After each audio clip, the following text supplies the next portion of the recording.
Hi hello అందరికీ నమస్కారం. Welcome to our channel. నేను ఆదిత్య. రామ్ పోతినేని రిలీజ్ అయినటువంటి మూవీ డబుల్ స్మార్ట్. ఈ మూవీకి సంబంధించి ఒక అంశం అయితే ఇప్పుడు నెట్టింట కాస్త చర్చకే దారితీసింది. సో ఏంటి అని చూసుకున్నట్టయితే ఈ డబుల్ స్మార్ట్కి సంబంధించినటువంటి ఒక అంశం చార్మీకి కొంచెం తలనొప్పిగా మారింది అని ఒక అంశం అయితే వినిపిస్తుంది. మరి నిజంగా ఈ మూవీకి సంబంధించి చార్మీకి ఎందుకు తలనొప్పిగా మారింది అనే అంశం గురించి తెలుసుకునే ప్రయత్నం చేద్దాం. సో దాని గురించి మాట్లాడడానికి ప్రస్తుతానికి మనతో పాటు స్టూడియోలో ఉన్నారు ప్రముఖ సినీ క్రిటిక్ యజ్ఞమూర్తి గారు. సో సార్ని అడిగి తెలుసుకున్నారు. సార్ నమస్కారం. సార్ నమస్తే ఆదిత్య. పూరి జగన్నాథ్ గారు అలాగే రామ్ పోతినేని గారి కాంబినేషన్లో వచ్చినటువంటి మూవీ డబుల్ స్మార్ట్. సో ఈ మూవీ పర్లేదు, అంటే టాక్ చూసుకుంటే కూడా బాగానే ఉంది అని వినిపిస్తుంది. కానీ ఈ మూవీకి సంబంధించి మరి రిటర్న్స్ అనాలా లేకపోతే ఇంకోటి అనాలా తెలియదు, కానీ ఎందుకో కొంచెం చార్మీకి తలనొప్పిగా మారిందని ఒక అంశం అయితే వినిపిస్తూ ఉంది. మరి ఏంటి సార్ ఆ అంశం? యాక్చువల్గా డబుల్ స్మార్ట్కి సంబంధించి తన బిజినెస్ బాగానే అయింది.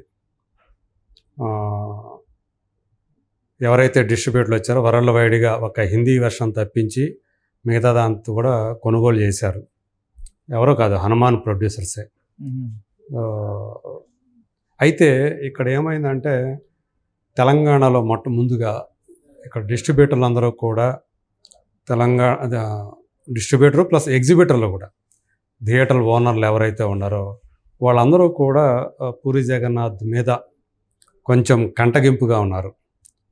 అంటే వాళ్ళు పూరి జగన్నాథ్ మునుపటి సినిమా ఏదైతే ఉందో లైగర్, దాంతో వాళ్ళు బాగా భారీగా నష్టాలు చవిచూస్తున్నారు. వరంగల్ శ్రీనివాస్ అని ఆయన దాని డిస్ట్రిబ్యూటర్ నైజాంలో. ఆయనకి చాలామంది మా సినిమా మా దాంట్లో వేయండి అని చెప్పేసి అడ్వాన్సులు ఇచ్చి ఉండారు. ఆ సినిమా ఘోరంగా డిసప్పాయింట్మెంట్ గురి చేసింది, డిజాస్టర్ అయింది. దాంతో ఆల్మోస్ట్ 8 crores మాకు మా నష్టాన్ని పూడ్చండి అని చెప్పి ఎగ్జిబిటర్లు వరంగల్ శ్రీనివాస్ని ఆయన వెంటపడటం, ఆయన చేతులు ఎత్తేయటం, నా చేతిలో ఏం లేదు అని చెప్పేసి ఆయన అంటాం. దాంతో వాళ్ళందరూ కూడా పూరి జగన్నాథ్ని ఆశ్రయించే ప్రయత్నం చేయటం. సో ఆయన అంటే వాళ్ళు రోడ్లెక్కి నిరసన వ్యక్తం చేశారు. సో నిజానికి నేను డిస్ట్రిబ్యూటర్కి ఇచ్చేసాను, మీరు ఏదైనా ఉంటే డిస్ట్రిబ్యూటర్ మీకు నాకు కాదు కదా గొడవ, మీకు డిస్ట్రిబ్యూటర్ కాదు, డిస్ట్రిబ్యూటర్తో తేల్చుకోండి అని చెప్పేసి అంటే డిస్ట్రిబ్యూటర్ ఎలా అంటున్నాడు అని వాళ్ళు మొత్తుకుంటే సరే చూద్దామని చెప్పేసి అన్నాడు. ఆయన ఒక భరోసా లాంటిది అప్పుడు ఇచ్చాడు. కానీ ఆ తర్వాత కూడా ఎవరూ కూడా వాళ్ళని పట్టించుకున్న పాప అనుకోలేదు, అటు వరంగల్ శ్రీనివాస్ కానీ ఇటు పూరి జగన్నాథ్ కానీ. ఇప్పుడు ఏమైంది, ఈ సినిమా రిలీజ్కి వచ్చేటప్పటికి డబుల్ స్మార్ట్ రిలీజ్కి వచ్చేటప్పటికి మేము మా థియేటర్లు ఇవ్వము మా సినిమాకి అని వాళ్ళు మొండికేశారు. ఎగ్జిబిటర్లో మామూలుగా అయితే వేసేవాళ్ళు కాదు, వేరే సినిమాలు ఏమీ లేకపోయినట్లయితే వీళ్ళు కూడా అంటే వేరే ఏ సినిమాలు కూడా రావు కాబట్టి అనివార్యంగా మా సినిమాని ఎగ్జిబిటర్లో ఖచ్చితంగా వాళ్ళు ప్రదర్శనలు కానీ ఇస్తారు, మన చేసుకుంటారు థియేటర్లో అని చెప్పేసి వీళ్ళు ఒక ధీమాతో ఉన్నారు. పూరి జగన్నాథ్ అండ్ చార్మి, దీని ప్రొడక్షన్ వ్యవహారాలు, ఆర్థిక వ్యవహారాలన్నీ కూడా చార్మి చూసుకుంటున్నారు పూరి కనెక్ట్స్ బ్యానర్ మీద. సో ఇప్పుడు మిస్టర్ బచ్చన్ కూడా సీన్లోకి వచ్చింది. దాంతో వాళ్ళకి ఒక ఆప్షన్ ఛాయిస్ దొరికేసింది ఎగ్జిబిటర్లో. సో వాళ్ళు మిస్టర్ బచ్చన్కి మేము ఆ సినిమా వేసుకుంటాం అన్నట్టుగా చెప్తూ వచ్చారు, మీ సినిమా మేము తీసుకోము అని. ఇవన్నీ కూడా జరుగుతూ ఉన్నాయి. దీంతో చివరికి ఎట్టా మీకు ఇస్తాము, సర్దుబాటు చేస్తాము అని మొత్తానికి ఒక అండర్స్టాండింగ్కి వచ్చి డబ్బులు ఇవ్వడానికి కూడా చార్మి కూడా ఓకే అన్నారు. ఇచ్చారా లేదా అనేది ఇంకా మనకు తెలియదు. సినిమా రిలీజ్ అయింది కాబట్టి ఎగ్జిబిటర్లకి వీళ్ళు హామీ అన్న ఇచ్చి ఉండాలి, లేదా వాళ్ళ చేతిలో డబ్బులు పడేనే ఉండాలి. మరి ఇప్పుడు చూస్తే ఇది పోయింది. ఆల్రెడీ లైగర్కి వాళ్ళు కష్టాలు అనుభవించి ఉన్నారు. ఇప్పుడు అందులో కొంత అమౌంట్ వీళ్ళు ఇచ్చారనుకున్నా, ఇప్పుడు మళ్ళీ ఈ సినిమాకి సంబంధించినటువంటి ఇది ఏం చేయబోతున్నారు చార్మి? ఇప్పుడు చాలా ఫైనాన్స్ తీసుకొచ్చి పెట్టారు.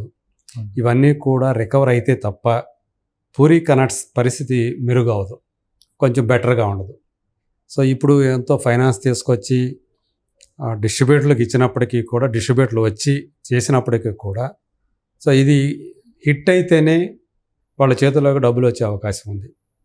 లేదంటే వీళ్ళు కష్టాల్లో కూరుకుపోయే పరిస్థితి ఉంది అని చెప్పేసి ఇన్సైడర్స్ చెప్తున్నటువంటి మాట. మరి ఇప్పుడు చూస్తేనేమో మొదటి రోజు 15-16% మాత్రమే డబుల్ స్మార్ట్కి ఓపెనింగ్స్ వచ్చిన సందర్భంలో, సో ఇది బ్రేక్ ఈవెన్ అయ్యే అవకాశాలు కష్టమని ఇండస్ట్రీ వర్గాల వాళ్ళు చెప్తున్న నేపథ్యంలో, సో చార్మి ఏం చేయబోతున్నారు, చార్మి అండ్ పూరి జగన్నాథ్, సో దీనికి కూడా కష్టాలు వస్తే, ఆర్థిక కష్టాలు వస్తే ఏం చేయాలి, ఏంటి పరిస్థితి? ఎందుకంటే లైగర్లో వచ్చినటువంటి ఆ బ్యాక్లాష్ ఏదైతే ఉందో, ఆ విమర్శలు ఏవైతే ఉన్నాయో, ఆ నష్టాలు ఏవైతే ఉన్నాయో, ఆ టైంలో మేము నెక్స్ట్ మూవీతోటే దానికి ఆన్సర్ ఇద్దాం అని అందరితోటి కూడా ఇండస్ట్రీ వర్గాల మిగతా వాళ్ళతోటి పూరి జగన్నాథ్ అండ్ చార్మి చెప్తున్నటువంటి ఆ మాటలు ఇప్పుడు దాకా అలా చెప్తారు.